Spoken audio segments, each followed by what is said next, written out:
Hey everyone, so when you think about managing your blood sugar, what's the first thing that pops into your head? It's probably food, right? Sugar, carbs, all that stuff. But what if I told you the biggest factor wasn't what you're eating, but something you're doing, or, well, not doing, all day long? Really think about it for a second. Go through your daily routine in your head. What do you think is the main culprit? Because the answer, well, it's probably not what you expect.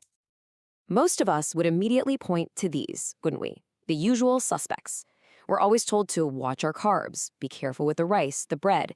And look, that's totally valid advice, but it's not the whole story, not even close. And that's where things get really interesting. See, there's this super sneaky factor at play. It's a habit that's so baked into our modern lives that we barely even register it as a habit, let alone a threat to our health. And there it is, sitting. Yep, just sitting. Whether you're at your desk for work, chilling on the couch, or stuck in traffic, all that time spent being inactive is putting the brakes on your metabolism. The real problem here isn't just that you're not at the gym, it's the sheer amount of time we spend completely still. So here's what's crucial to understand. When we sit for hours on end, our muscles basically go dormant. They check out. And the moment that happens, a whole cascade of chemical changes kicks off inside our bodies, literally setting the stage for higher blood sugar. So how does sitting actually do this? It's not just some vague idea. There are four very specific, very powerful ways that sitting directly causes your glucose levels to go up. Let's break down exactly what's happening. Okay, check out this chain reaction. First, your inactive muscles become resistant to insulin. They basically just stop taking in sugar from your blood like they're supposed to.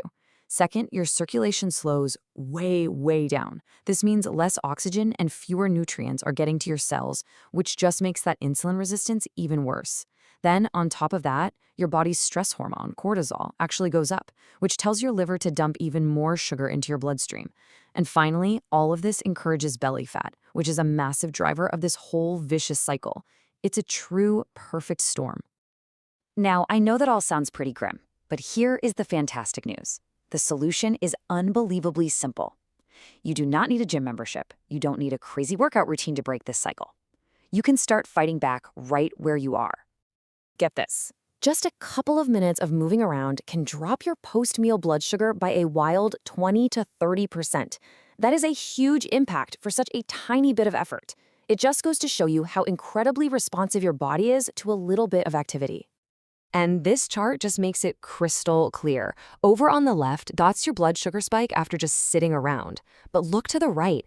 After just a simple 2-minute walk, see how much it drops? The proof is right there. It's an immediate effect. So what can you do starting right now? Here's your game plan. Set a timer on your phone to get up and walk around for just 2 or 3 minutes every half hour or so. After you eat, a quick 10-minute walk works wonders. On a phone call, stand up, pace around, and, just take the stairs instead of the elevator. These are tiny little tweaks that completely interrupt that cycle of sitting. You see, the big takeaway here is that none of these things are huge commitments. But when you start stringing them together throughout your day, they add up to become this really powerful strategy for keeping your glucose in check. It's all about consistency. That's what turns these tiny habits into huge results. All right, so we've talked about the problem, we've gone through the science, and we've laid out the solution. Now it really all just boils down to one thing: putting this knowledge into motion. Literally. So I'll leave you with this final thought. Your health is not a fixed thing. It's constantly in motion, responding to every single choice you make. So the question is, what's your next move going to be?